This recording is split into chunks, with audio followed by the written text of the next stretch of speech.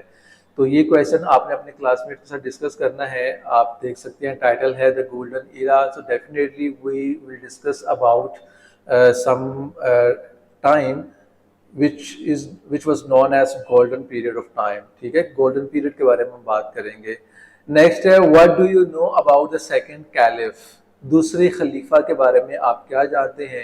تو دوسرے خلیفہ حضرت عمر رضی اللہ تعالیٰ عنہ تھے. اس کے بارے میں آپ جو جانتے ہیں آپ اس کو اپنے کلاس میٹس کے ساتھ, اپنے ٹیچرز کے ساتھ, اپنے پیرنٹس کے ساتھ ڈسکس کریں گے.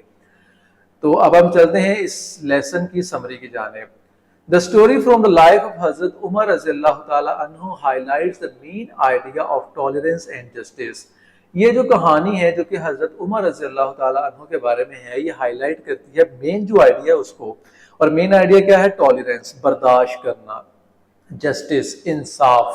ٹھیک ہے, حضرت عمر رضی اللہ تعالیٰ عنہ's response to the dispute between a Jewish man and a Muslim defendant demonstrate his commitment to impartiality and fairness. کہ حضرت عمر رضی اللہ تعالیٰ عنہ نے جو رسپانس دیا تھا, جو جواب دیا تھا ایک جھگڑے کے صورت کے اندر, وہ ڈسپیوٹ کس کے درمیان تھا؟ ایک یہودی تھا اور ایک مسلم مدعی تھا, ان کے درمیان ایک جھگڑا تھا. تو وہاں پہ جو حضرت عمر رضی اللہ تعالیٰ عنہ نے جواب دیا نا, وہ اس چیز کو ڈیمانسٹریٹ کرتا ہے, اس چیز کو واضح کرتا ہے کہ آپ رضی اللہ تعالیٰ عنہ انصاف کے بارے میں کس قدر کمیٹڈ تھے اور کس قدر وہ امپارشل رہا کرتے تھے, غیر جانبدار رہا کرتے تھے. انہوں نے اس چیز کو فیور نہیں دیا کہ یہ مسلم ہے اور یہ یہودی ہے تو میں مسلمان کی فیور کروں, ایسا نہیں تھا. He ensured that justice prevailed by carefully examining the evidence and making a decision based on merit. آپ رضی اللہ تعالیٰ نے اس چیز کو یقین دہانی کی کہ جو انصاف ہوتا ہے نا وہ ہمیشہ ایویڈنس کو اچھی طرح سے ایگزامن کرنے کے بعد ہوتا ہے. آپ جو ثبوت ہوتے ہیں اس کو کیئرفل ایگزامن کرنے کے بعد انصاف ہمیشہ سامنے آ ہی جاتا ہے, اور ہمیشہ میرٹ کے اوپر ڈیسائیڈ کرنا چاہیے regardless of the religious identity of the parties involved. بلکہ آپ نے اس چیز کو نظر انداز کر دینا ہے کہ اگلے بندے کی ریلیجیس آئیڈینٹی کیا ہے, وہ مسلمان ہے, غیر مسلمان ہے, اس کا کس مذہب سے تعلق ہے, یہ آپ نے نہیں دیکھنا ہوتا بلکہ آپ نے انصاف کے تقاضوں کو پورا کرنا ہوتا ہے. تو یہ کہانی کا ایک تھیم تھا, ایک سمری تھی. اب ہم چلتے ہیں باقاعدہ اس کی ریڈنگ کی جانب. ڈیورنگ the reign of حضرت عمر ابن الخطاب رضی اللہ تعالی عنہ as the second caliph of Islam, an incident occurred that showcased his remarkable tolerance and justice. حضرت عمر بن خطاب رضی اللہ تعالیٰ عنہ کے دور حکومت میں, رین کہتے ہیں دور حکومت, رولنگ پیریڈ, جو کہ سیکنڈ خلیفہ تھے, دوسرے خلیفہ تھے اسلام کے. an incident occurred, ایک ایسا واقعہ ہوا that showcased, جس نے واضح کیا, جس نے دکھا دیا, جس نے ظاہر کر دیا his remarkable tolerance, حضرت عمر رضی اللہ تعالیٰ عنہ کی غیر معمولی برداشت کو, and justice, اور ان کے انصاف کو. ہوا کیا تھا, once a poor Jewish man, ایک دفعہ کا ذکر ہے کہ غریب یہودی جو تھا, approached حضرت عمر رضی اللہ تعالیٰ عنہ with a grievance, وہ ایک اپلیکیشن لے کر, ایک فریاد لے کر, ایک درخواست لے کر حضرت عمر رضی اللہ تعالیٰ عنہ کے پاس آیا. He claimed, اس نے کلیم کیا, دعویٰ کیا that a Muslim had wronged him, کہ ایک مسلمان نے اس کے ساتھ غلط کیا ہے, and sought justice from the caliph, اب وہ خلیفہ کے بعد کے پاس جو ہے انصاف کی تلاش میں آیا ہے. حضرت عمر رضی اللہ تعالیٰ عنہ listened attentively, آپ نے بڑے غور کے ساتھ اس کی بات سنی, and assured the man, اور اس آدمی کو یقین دلایا that he would receive a fair hearing, کہ اس کا ایک منصفانہ جو ہیرنگ ہوگی, سماعت ہوگی, وہ کی جائے گی, اس کے ساتھ ناانصافی نہیں کی جائے گی. The case was brought before a Muslim judge, وہ فیصلہ, وہ کیس جو تھا ایک مسلمان جج کے پاس لایا گیا. And after careful examination, اس کا بغور ایگزامن کرنے کے بعد, معائنہ کرنے کے بعد, تحقیق کرنے کے بعد, of the evidence, اس ثبوت کی, it became clear that the Jewish man claim was valid. یہ فیصلہ ہوا, یہ چیز واضح ہو گئی کہ یہودی کا جو کلیم تھا, جو دعویٰ تھا, وہ ویلڈ ہے, وہ صحیح ہے. The judge ruled in favor of the Jewish, جج نے اس یہودی کے حق میں فیصلہ دے دیا, and ordered compensation to be paid by the Muslim defendant, اور جو مسلمان جو مدعی تھا اس کو اس کا کمپنسیٹ کرنے کا کہا گیا, اس کے نقصان کی تلافی کرنے کا کہا گیا. However, تاہم the defendant was outraged by the judgment, جو ڈیفینڈر تھا, جو مسلمان تھا, جو مدعی تھا, وہ اس فیصلے سے مطمئن نہیں تھا, ٹھیک ہے, وہ غصے میں تھا. Filled with anger, غصے کے ساتھ, he accused the judge of bias, اس نے جج پر الزام لگا دیا کہ یہ غیر جانبدارانہ طور پر فیصلہ نہیں ہوا, بلکہ یہ اپنی جانبداری شو کر رہا ہے جوئش آدمی کے ساتھ. Claiming that his decision was influenced by the fact that the plaintiff was Jewish. اس نے یہ کلیم کیا کہ جو فیصلہ کیا گیا نا, اس کے اوپر اثر ہے اس یہودی جو اس کا اثر و رسوخ تھا, اس کا یہاں پہ اثر نظر آ رہا ہے, لہٰذا اس کے حق میں فیصلہ نہیں دیا گیا. Word of the disputes reached حضرت عمر رضی اللہ تعالیٰ عنہ, اس لڑائی جھگڑے کے جو الفاظ تھے یہ حضرت عمر رضی اللہ تعالیٰ عنہ کے پاس پہنچے. Who decided to investigate the matter himself, حضرت عمر رضی اللہ تعالیٰ عنہ نے اس معاملے کی خود انویسٹیگیٹ کرنے کا فیصلہ کیا. He summoned the Muslim defendant, آپ نے اس مسلم مدعی کو اپنے پاس بلایا, طلب کیا, and carefully questioned him about the accusation of bias, اور بڑے محتاط انداز کے ساتھ کویسچن کیے اس مسلمان سے کہ آپ نے جو جانبدار ہونے کا الزام لگایا اس کی ذرا وضاحت کریں.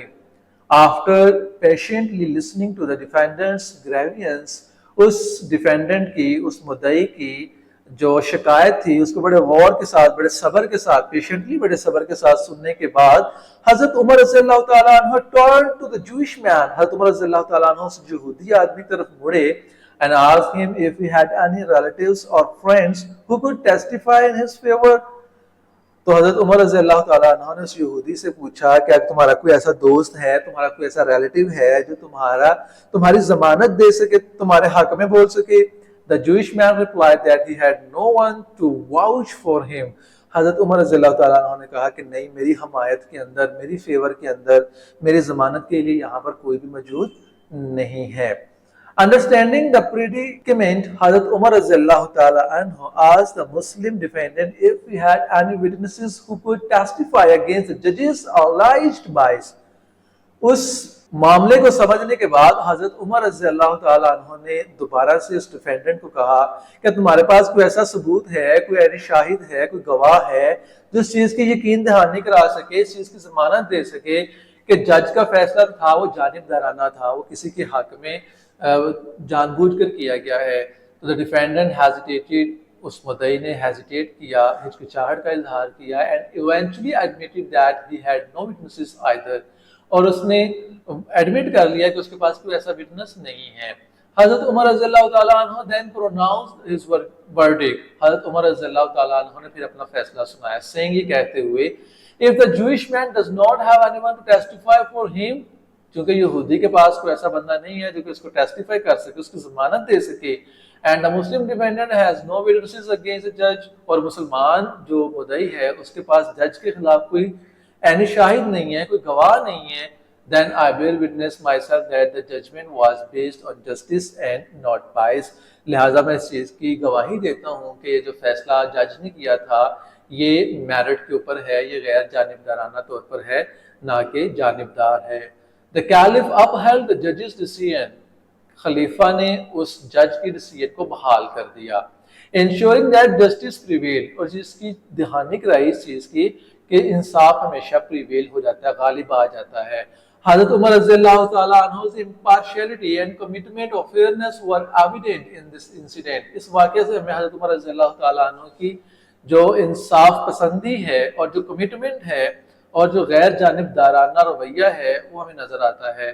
As he showed no favoritism based on religious identity، کیونکہ آپ رضی اللہ تعالیٰ عنہ نے آئیڈینٹی کی بنیاد پر مسلمان ہونے کی وجہ سے اس مسلمان کی کوئی فیور نہیں کی. This story from Hazrat Umar رضی اللہ تعالیٰ عنہ's life teaches us the importance of tolerance, justice and impartiality.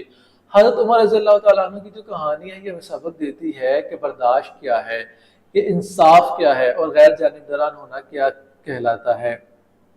It highlights his profound understanding that justice should be blind to religious affiliations and that every individual, regardless of their faith, deserves fair treatment under Islamic laws. اور یہ اس چیز کو بھی high light کرتی ہے کہ جو گہری سوچ ہے، سمجھ بوجھ ہے انصاف کے حوالے سے، وہ ریلیجیس معاملات کے اندر ہمیشہ بلائنڈ ہو جاتی ہے. وہ مذہب کو نہیں دیکھتی، ٹھیک ہے، وہ کسی انڈیویجول کو نہیں دیکھتی، وہ بغیر کسی فیتھ کے جو ہے وہ آبزرو کی جاتی ہے. Deserves fair treatment under Islamic law, اور اسلامک لا کے اندر ہمیشہ فیئر ٹریٹمنٹ جو ہے وہ ڈیزرو کیا جاتا ہے. سو ڈیئر اسٹوڈنٹس، اب ہم چلتے ہیں پوسٹ ریڈنگ کی جانب. What moral lesson do you derive from the story? اس کہانی سے آپ کو کیا اخلاقی سبق حاصل کر سکتے ہیں؟